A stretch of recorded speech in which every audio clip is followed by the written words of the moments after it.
Bonjour à toutes, bonjour à tous, bienvenue à notre 11e édition de Futurapolis Planète. Alors cette édition, nous l'avons intitulée comme un clin d'œil à Romain Gary, La vie devant nous. Pendant 3 jours, nous réunissons des témoins, des acteurs du monde de l'entreprise, de l'art, du milieu associatif pour échanger, partager leur foi dans le progrès et la capacité de l'humanité à s'adapter. Car oui, la question centrale qu'on se pose cette année est la suivante: est-ce qu'il y a une voie médiane entre le plaisir indécent et le désert désespérant d'un futur ascétique? Nous pensons que cette voie existe et que nombreux sont celles et ceux à se mobiliser activement pour rendre ce futur aussi vivable, voire désirable que possible, tout en luttant évidemment contre la pollution massive, la mise en danger de la biodiversité ou la consommation à outrance. C'est ce sillon que nous allons creuser ensemble ici, au Quai des Savoirs de Toulouse, en compagnie de nos invités. Et pour lancer, comme il se doit, cette nouvelle édition,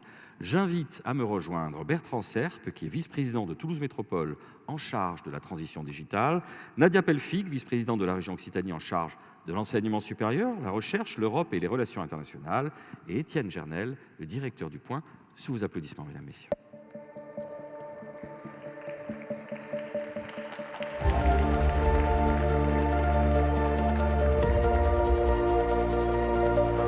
Bien, bonjour, bienvenue dans cette 11e édition de Futurapolis Planète. 11 ans déjà. Non, en fait, ça fait 10 ans, c'était en mars 2012. On s'en souvient, et déjà, il était question de sobriété, je me souviens, il était question d'environnement dès la première édition.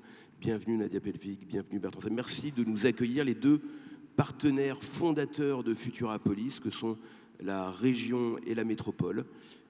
D'ailleurs, c'était la métropole ou c'était la ville au départ? Je me souviens plus, c'était peut-être les deux déjà au départ. C'est un moment toujours sympathique, agréable et enrichissant que Futurapolis. Et là, on va s'intéresser à un sujet extrêmement spécifique cette année, mais qui nous intéresse tous, c'est la vie devant nous. Effectivement, c'est Romain Gary, Émile Ajar, pour être plus précis, parce que c'était la vie devant soi. Il l'avait écrit sous pseudo, c'est comme ça qu'il a eu le deuxième Goncourt de manière un petit peu tricky, comme on dit aujourd'hui. Et le grand sujet de cette édition, c'est finalement de rétablir la vérité sur Épicure, parce qu'on dit toujours qu'Épicure, c'était la débauche. En réalité, c'est une diffamation qui date des platoniciens, déjà, qui disaient du mal d'Épicure en disant « mais non, c'est la débauche, c'est la beuverie, c'est la licence absolue ». C'est pas vrai du tout. Chacun sait qu'Épicure, en réalité, prenait une forme de sobriété heureuse.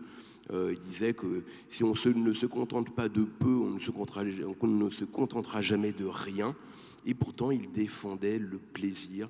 Et donc, c'est un peu une édition épicurienne qu'on se prépare à lancer. Oui, on va parler de ça avec des scientifiques, avec des politiques, des décideurs évidemment, des entrepreneurs, des chercheurs, des savants. Je crois qu'on a 2 ou 3 chercheurs du GIEC dans cette édition, parce qu'il faut quand même aller chercher le savoir à la source.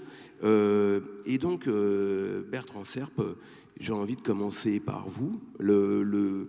Le plaisir, l'innovation, la croissance peut-être, si on parle d'économie, et la préservation de la planète, ça se conjugue. Merci Étienne. Alors, chère Nadia, cher Étienne, je suis ravi d'être ici pour la 11e édition dans ce merveilleux site du Quai des Savoirs pour parler du plaisir finalement de la vie. Du plaisir de la vie, du plaisir des citoyens, du plaisir, tu parlais d'Épicure. Est-ce que forcément ce plaisir-là, il est malin ou pas? Et en tout cas à Toulouse, je ne sais pas si on est malin, mais on essaie de vivre la ville de demain, la ville durable et innovante d'une façon un peu différente, et on est en vertu avec l'innovation et avec effectivement les expérimentations. Alors la sobriété aujourd'hui, elle est de fait, de par effectivement la conjoncture nationale, internationale, et puis par la prise de conscience que nous avons tous les citoyens qu'aujourd'hui il faut consommer et vivre différemment d'avant. Et Toulouse là-dessus est en train effectivement de faire sa mutation. C'est déjà depuis quelques années qu'on est en train de réfléchir comment cette ville de demain, on va pouvoir, ce Toulouse de demain, l'envisager, comment on va pouvoir mieux vivre dans un environnement décarboné, avec des innovations qui ne sont pas en contradiction avec ce que souhaitent les Toulousains et ce que souhaitent les citoyens. Je dis toujours qu'il ne faut pas opposer la transition écologique et la transition numérique, mais il faut que ça soit que deux choses complètement complémentaires.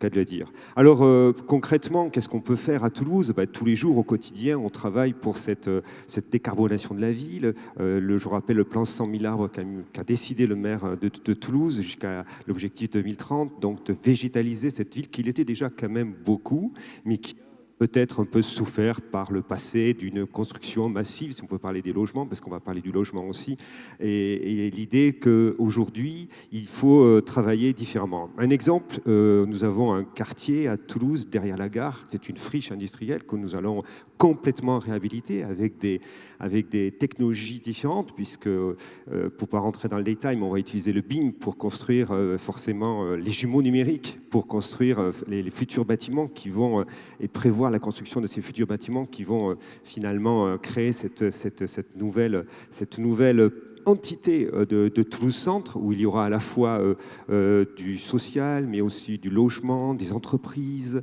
et des grands projets d'innovation. C'est l'anti-défense, quoi. C'est l'inverse de la défense. C'est l'inverse de la défense, c'est ça. C'est l'inverse de la défense, c'est l'anti-défense. Bien sûr, il y aura, on le souhaite en tout cas, la Tour Occitanie, mais il y aura aussi un grand campus numérique et innovation avec deux thématiques. On en parle beaucoup ici, l'intelligence artificielle et la cybersécurité. Et dans ce grand campus de 55 000 m², avec 65 millions d'euros que la métropole va injecter, c'est à la fois trouver un endroit où on pourra avoir du coworking, du co-living, mais aussi des entreprises, des startups, de la recherche, de l'enseignement, chère Nadia, pour permettre effectivement d'envisager et de créer cette ville des territoires durables et innovants de demain. Merci beaucoup, merci Bertrand Serpe. Nadia Pellefig, est-ce qu'on peut être heureux et sobre en même temps? Ça existe ça dans la vie? Mais heureusement que ça existe, cher Étienne. D'abord, permets-moi de remercier une nouvelle fois Le Point, son président, toute l'équipe, de continuer de choisir Toulouse, notre capitale régionale, pour cette belle édition 11e de Futurapolis. Saluer évidemment Bertrand Serpe et puis l'ensemble des équipes qui se mobilisent chaque année. Oui.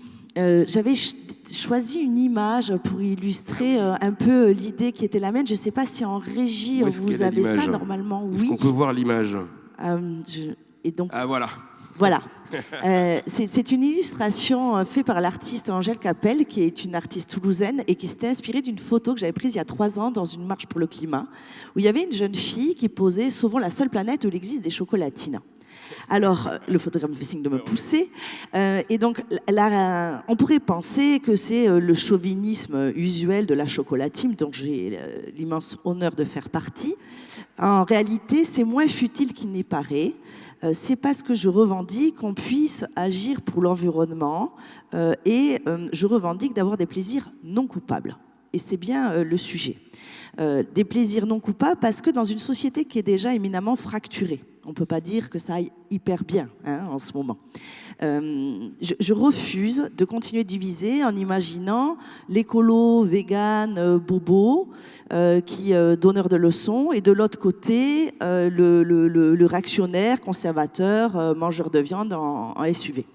Je pense que face à la situation climatique extrêmement grave, nous devons agir tous ensemble, et que de continuer de diviser, finalement, nous rend largement impuissants à pouvoir avancer. Alors évidemment, il ne faut pas nier des inégalités, des différences. Il y a quelques jours, j'étais en concertation avec des jeunes étudiants qui me disaient qu'ils en avaient un peu marre des semaines patates, que leur premier sujet, c'était la précarité alimentaire. Évidemment, eux, ils mangeaient pas de viande. Alors effectivement, ils sont empreints de convictions écologiques, mais c'est aussi parce qu'il y a beaucoup de gens qui ne mangent pas de viande, qui se chauffent peu et qui ne prennent pas l'avion, c'est les pauvres. Et il faut avoir conscience que quand on parle de plaisir, c'est aussi accéder au même niveau de confort, de service. Et je voudrais partager avec vous des chiffres assez éloquents. 10% des plus riches de la planète détiennent 78% des richesses, pardon, et ils émettent 48% de CO2. Les 50% les plus pauvres, c'est-à-dire beaucoup plus nombreux, détiennent 2% des richesses et émettent 12% du CO2. Donc, on peut considérer que, comme dirait Houston, we have a problem. La conception de la région sur cette question-là, c'est qu'on doit être à la fois universaliste et prendre des solutions qui correspondent à des solutions qui soient